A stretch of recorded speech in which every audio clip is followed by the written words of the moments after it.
ഒറ്റ അഭിപ്രായമേ പറയുന്നുള്ളൂ. നമ്മൾ എന്ത് പറഞ്ഞാലും ദൈവം ഇത് വളച്ചൊടിക്കാതിരിക്കുക. എല്ലാവരുടെ കൂടെ ഉള്ള റിക്വസ്റ്റാണ്. എന്നെ എന്നല്ല, ഞാൻ എന്നെ പറ്റി പറഞ്ഞാൽ എന്ത് വേണമെങ്കിലും വിമർശിച്ചു, ഒരു പ്രശ്നമുള്ള കാര്യമല്ല. ആർക്കും എന്തും പറയാം. നമ്മൾ പബ്ലിക്കിനോടാണ് പറയുന്നത്. വിമർശിക്കുന്നതിൽ ഒരു വിഷമവും എനിക്കില്ല. പക്ഷേ ഇത് തുടക്കം മുതലേ ഞാൻ പറയാത്ത കാര്യങ്ങളാണ് പറഞ്ഞുകൊണ്ടിരിക്കുന്നത്. അതാണ് നമുക്കൊരു പ്രശ്നം. ഞാൻ എന്ത് പറഞ്ഞോ നേരെ വിരുദ്ധമായിട്ടാണ് പറയുന്നത്. അത് ദയവ് ചെയ്ത് ചെയ്യാതിരിക്കുക.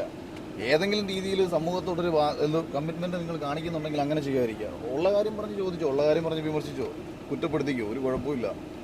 ഇന്നലെ തന്നെ അത് പബ്ലിഷ് ചെയ്ത ഇതിനകത്തൊരു പ്രശ്നം നിങ്ങൾ മനസ്സിലാക്കേണ്ടത്, ഈ വ്യക്തിപരമായിട്ട് നമ്മൾ ഒരാളെ പറ്റി പറയുമ്പോൾ എൻ്റെ അടുത്ത് ഒരുപാട് പേര് ചോദിച്ചു എന്താ പേര് പറയാത്തത്. നമ്മൾ പേര്, ഒന്നാമത്തെ കാര്യം പെൺകുട്ടികളുടെ പേര് നമുക്ക് പറയാൻ പാടില്ല. രണ്ട്, ഒരാളുടെ പേര് പറഞ്ഞ് ഒരാളെ ഹേർട്ട് ചെയ്യേണ്ട കാര്യമില്ല. അപ്പം പേര് എന്ന് ആവർത്തിച്ച് പലരും ചോദിച്ചുകൊണ്ടിരിക്കുന്നു. അത് ശരിയുള്ള കാര്യമല്ല. ഒന്നാമത് ഒരുപാട് പേര് ബുദ്ധിമുട്ട് അനുഭവിക്കുന്നുണ്ടെന്നുള്ളത് എനിക്കറിയാം. ഇതിൻ്റെ പിന്നിലുള്ള എല്ലാവർക്കും അറിയാം. അപ്പോൾ അത് നിങ്ങൾ പോയി അന്വേഷിച്ചാൽ കിട്ടുമെന്ന് സിംപ്ലി കിട്ടും. അത് നിങ്ങളുടെ ജോലി അതല്ലേ. ഒരാൾ പറഞ്ഞു മാധ്യമങ്ങൾക്ക് 100% അന്വേഷിച്ചാൽ കിട്ടും. ഒരുപാട് ആൾക്കാരുണ്ട്. ഇന്ന് രാവിലെയും എന്നെ പേഴ്സണലി വിളിച്ചിട്ട് അവിടെ നടക്കുന്ന കുറച്ച് കാര്യങ്ങളെക്കുറിച്ച് പറഞ്ഞിട്ടുണ്ടായിരുന്നു. ഞാനൊരു 1-2 ഓൺലൈൻ മാധ്യമങ്ങൾ ഇൻ്റർവ്യൂ കൊടുത്ത സമയത്ത് എനിക്ക് ഞാൻ വേണമെങ്കിൽ നിങ്ങളെ ഒരു നിങ്ങളെന്തായാലും നിൽക്കുക. എനിക്ക് അയച്ച മെസ്സേജ് അല്ല കേട്ടോ, വേറൊരാൾക്ക് ഞാനിപ്പോൾ കേൾപ്പിക്കുന്നത്. അതായത് ഈ പ്രശ്നമായിട്ട് ബന്ധപ്പെട്ട് നേരത്തെ ഞാൻ ഓൺലൈൻ മീഡിയയിൽ പറഞ്ഞൊരു സാധനമാണേ. വോയിസ് കേട്ടാൽ മതി. പറയുന്നതെന്ന് വെച്ചാല്, ഞാൻ 8 വർഷം ഏഷ്യാനെറ്റിൽ വർക്ക് ചെയ്ത ആളാണ്.